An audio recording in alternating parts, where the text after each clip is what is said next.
Hello friend, good morning. मैं रुचि Pandey Riddhi blog में आपका स्वागत करती हूँ। तो फ्रेंड, अब हम लोग घर पहुँच चुके हैं और कहीं से आने के बाद या जाने से पहले हम लोगों में सबसे पहला होता है कि कपड़ों को व्यवस्थित करना। कहीं आना होता है या जाना होता है तो सबसे पहले होता है कि हमें अपने कपड़ों को किस तरह से रखना है, क्या करना है, कैसे करना है। ये एक टेंशन की बात बन जाती है कि मुझे किस तरह से सब सारा सेट करना है। तो ये चीज़ जाने से पहले भी होती है और घर पहुंचने के बाद भी होती है, क्योंकि 2-4 दिन जब घर ना रहो तो काफ़ी अस्त व्यस्त हो जाता है। तो अब हम लोग पहुंच चुके हैं और सारे कपड़ों की धुलाई भी हो चुकी है और उसके बाद में अब हम देखते हैं कि अब हमें इसको किस तरह से रखना है और फिर अपने पुरानी तरह और अपने रूटीन में फिर आना है। क्योंकि 2-4 दिन कहीं रह के आओ तो वहाँ की यादें काफ़ी आती रहती हैं, सारे लोग भी दिमाग पर बने रहते हैं और बहुत सारी चीज़ें होती हैं, लेकिन फिर भी जो है कि सारी चीज़ों को धीरे धीरे करके फिर से रूटीन में लाना होता है। तो देखिए कि अब हम अपने कपड़ों को फोल्ड करके और इसे किस तरीके से रखेंगे कि ताकि हमें ढूंढने में आसानी रहे और कपड़ों को किस तरह से रखा जाए कि जैसे जो नए कपड़े होते हैं उन्हें हमें किस तरह रखना है, जो हमारे डेली यूज़ के होते हैं हमें उसको किस तरह से रखना है। ये सब बातें ध्यान में रख के फिर हम कपड़े अगर फोल्ड करके रखते हैं तो हमारे लिए बहुत ही अच्छा होता है। क्योंकि अगर हम सारे कपड़ों को एक साथ में रख देते हैं तो हमारे लिए दिक्कत का विषय बन जाता है, फिर हमें उसमें ढूंढने में थोड़ा दिक्कत होती है।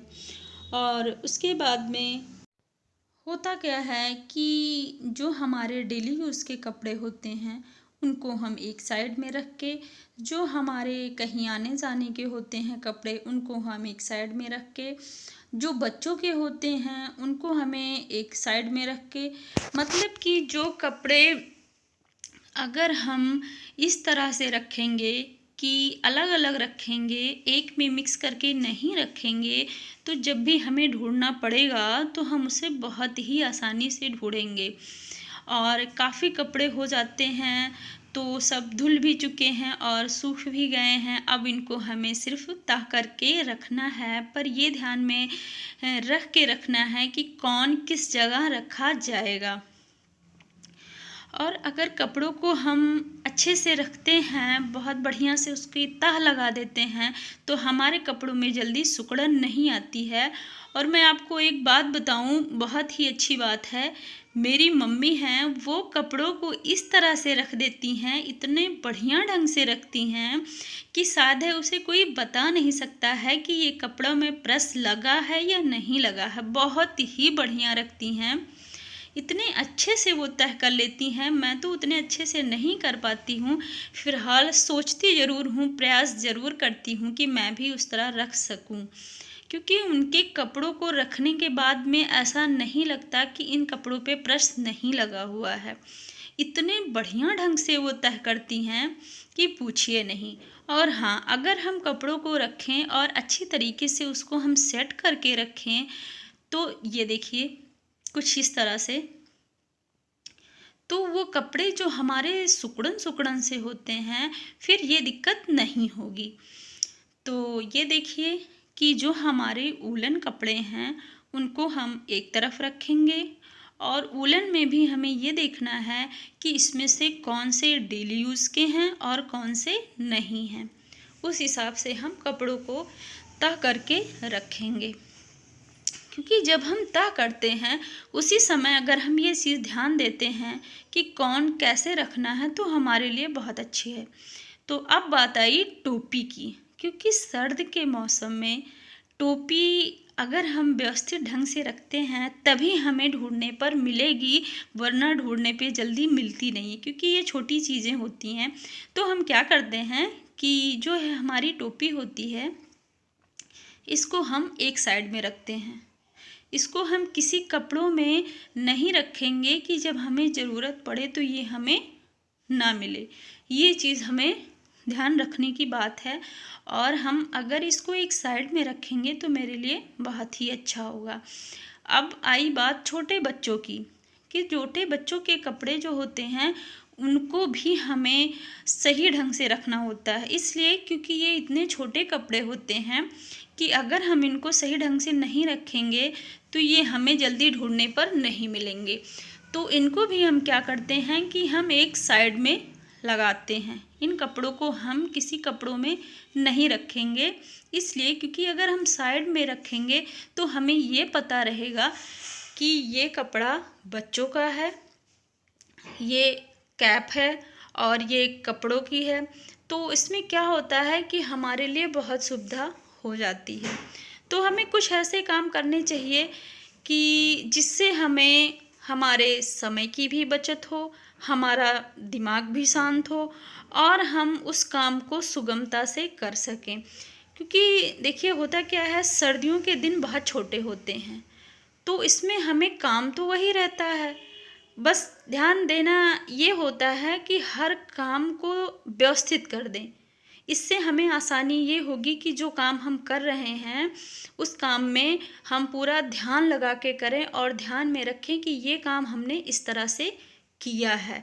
और ये देखिए ये है स्कूल का ड्रेस, तो स्कूल का ड्रेस भी हम साइड में ही रखते हैं, वरना होता क्या है कि सुबह जल्दी ढूंढने पर नहीं मिलता है। पता चलता है कि स्वेटर कहीं है, जैकेट कहीं है, सॉक्स कहीं है। तो अगर हम इस तरह से इसको अलग अलग रखेंगे तो हमारे लिए काफ़ी सुविधा बनी रहेगी। तो कपड़ों को तह करते हुए ही अगर हम इन बातों को ध्यान में रखेंगे तो मेरे लिए बहुत सही रहेगा। तो देखिए इस तरफ मैंने लगा दिया है स्कूल के ड्रेस, और ये देखिए इस तरफ मैंने बच्चों के कपड़े लगा दिए, इस तरफ मैंने कैप लगा दिए। इसलिए क्योंकि ये इतनी छोटी होती है कि हमें जल्दी ये ढूंढने पर नहीं मिलेगी। और इस तरफ मैंने वो कपड़े लगा दिए हैं कि जो कि हमें डेली यूज़ में नहीं लेने हैं। तो इनको भी हम ऐसी जगह रखेंगे कि समय पर हमें ये मिल जाए, वरना अगर एक में ही रखेंगे तो हमें मुश्किल हो जाएगा इसे ढूंढने में। तो देखिए कुछ इस तरह से अब हमारे कपड़े तह हो चुके हैं। और देखिए जो मुझे डेली यूज़ में कपड़ों को लेना था वो मैंने अलमारियों में लगा दिया है। अब मुझे किसी भी कपड़े को निकालने के लिए ये हमें ध्यान में बना रहेगा कि कौन सा कपड़ा किस जगह है।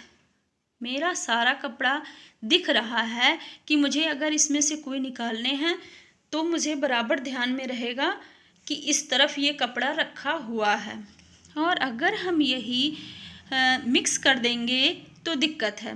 तो देखिए फ्रेंड, अब ये शाम का समय है और हम चल रहे हैं, आज बनाएंगे कुछ अलग तरह से पकौड़ी और आपको भी दिखाएंगे कि मैंने ये पकौड़ी किस तरह से बनाई है। तो देखिए कि मैं किस तरह से बनाने जा रही हूँ। तो मैंने सब तैयार कर लिया है, जिसमें मैंने लिया है चावल का आटा, गेहूं का आटा, बेसन और प्याज कट करके रख ली है। और ये देखिए पकौड़ी निकालने के लिए मैंने झन्ना भी रख लिया है।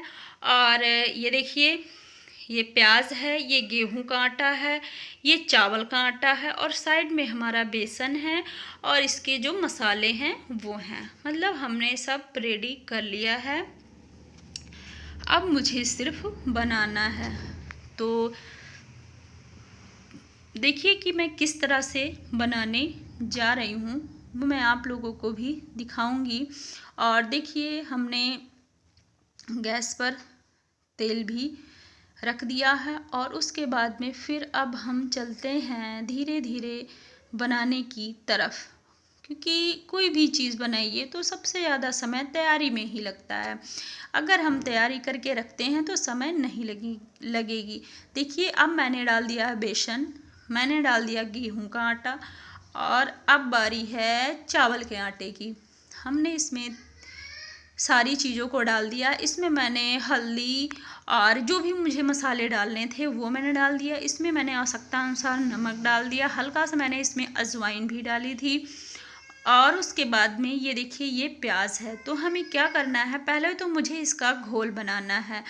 तो हम अपनी आवश्यकता अनुसार हम इसको पतला या गाढ़ा करेंगे, वो हमारी पसंद है कि मुझे कितना करना है। देखिए, और अभी ये घोल तैयार हो रहा है।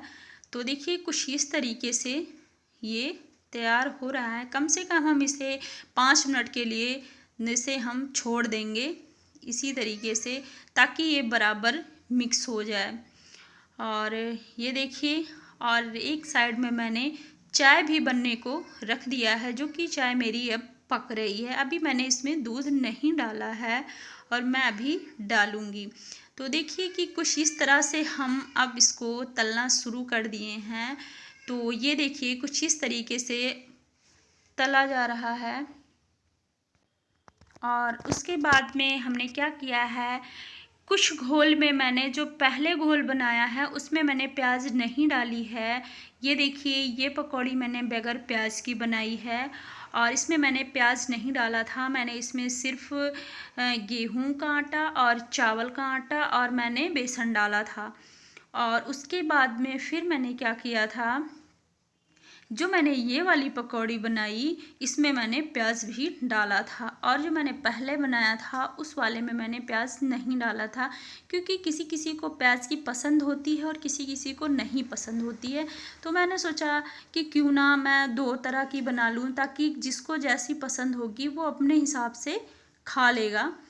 तो ये देखिए, तो अब हमारी पकौड़ी और चाय दोनों बनकर रेडी हो चुकी है, बस खाने का इंतज़ार कर रही है। और ये देखिए सर्दी के मौसम में तो चाय और पकौड़ी गजब की लगती है, और कड़क की ठंडी हो तो फिर तो आनंद ही आ जाता है। तो इस समय वास्तव में आज ठंडक बहुत पड़ रही है, बहुत ही ठंडक है। तो इसी वजह से ये देखिए अब हमारा पकौड़ी और चाय दोनों रेडी हो चुका है और काफ़ी अच्छा बना है, बहुत ही बढ़िया बना है। और जो इसमें चावल का आटा मैंने डाल दिया है इसकी वजह से इसमें इतना बढ़िया स्वाद आ गया है कि आप लोगों की भी अगर इच्छा होगी तो प्लीज़ ज़रूर इस तरह बना कर देखिएगा। स्वाद का तो कोई जोड़ नहीं है, बहुत ही अच्छा स्वाद इसमें आया है, बहुत ही बढ़िया आया है और कोई समय भी नहीं लगा है। तो प्लीज़ अगर हमारी वीडियो आपको अच्छी लगेगी तो प्लीज़ मेरे चैनल को सब्सक्राइब करिए।